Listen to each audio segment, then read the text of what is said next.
Baltimore Ravens, they added Derrick Henry in the offseason. Lamar Jackson had yet another stellar year, but they suffer another disappointing playoff performance, losing to the Bills 27-25. As you saw, Mark Andrews dropping the potential game-tying pass, bringing their playoff record in the Lamar Jackson era to just 3-5. Here's Jeremy Fowler on the moves they need to make to give themselves another chance next season.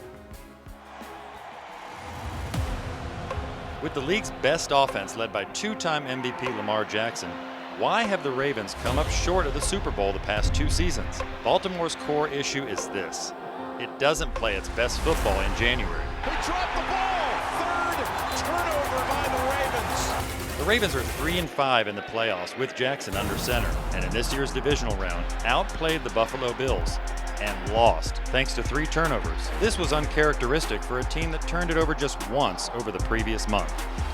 So what changes? People with Baltimore that I've spoken to swear the team doesn't play tight in the playoffs.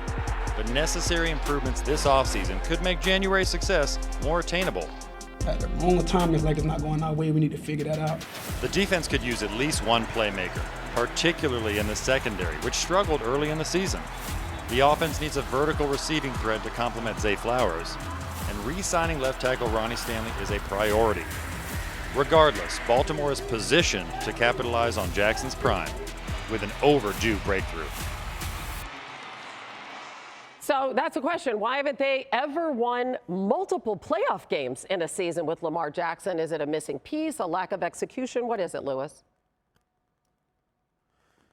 Look, to me, really, it's a matter of execution with this football team. Look, there's always pieces that you feel as though you could accentuate what you already have, and maybe that'll be the one piece that'll put you over the top. Maybe if we just had a better player here, it'll put you over the top.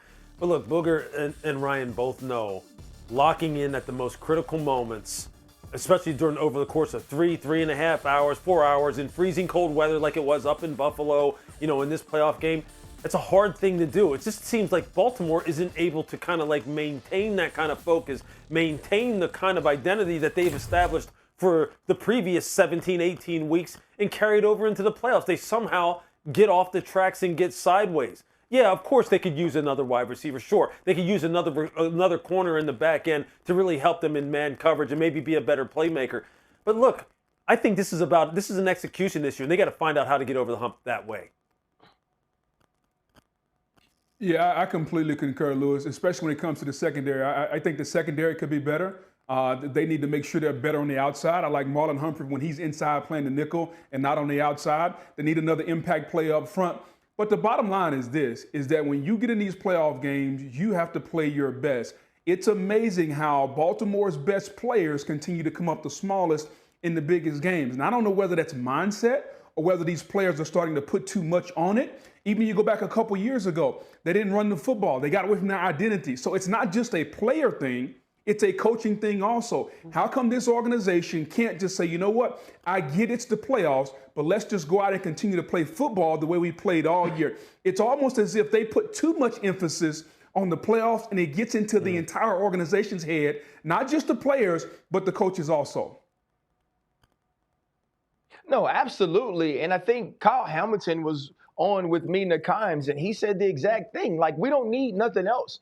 The fact that we continue to get here, the fact that you dominate in the regular season, that you are the kings of the AFC North, you've had the #1 seed, you've had the #1 defense, you've had the #1 offense, but you keep falling short. That's a you issue. That's a you problem. That's an execution problem. That's a making the moment too big problem. And now, no matter what happens throughout the regular season, I believe us on the outside as the media, the fans, the people who watch the game, we understand it doesn't matter until the playoffs. I believe the Baltimore Ravens players have that in their head as well. And when Lamar Jackson throws an early pick or when he drops the football on a DeMar Hamlin sack, I think they immediately jump into not again. And you know this, Booger. You know this, Lewis. Having played, you can't be in not again mode in the playoffs because that'll have you sitting on your couch watching the next weekend. Boog, your early 2000s Bucks, those teams you were on, they fell short a few times before winning the Super Bowl. What's it like as a player trying to retool every year before you finally get to that championship? It's hard, but Hannah, it's the same way if you win the Super Bowl. You got to retool either way. And we got ourselves in the mindset of understanding we were really, really good. We continue to have confidence. That's got to be the key for Baltimore. Don't lose confidence in what you're doing. To RC's point, you're good enough to get there. Can you be good enough to get over the hump next time? Yeah. Yeah, this really is. It's a matter of them, Hannah, locking in.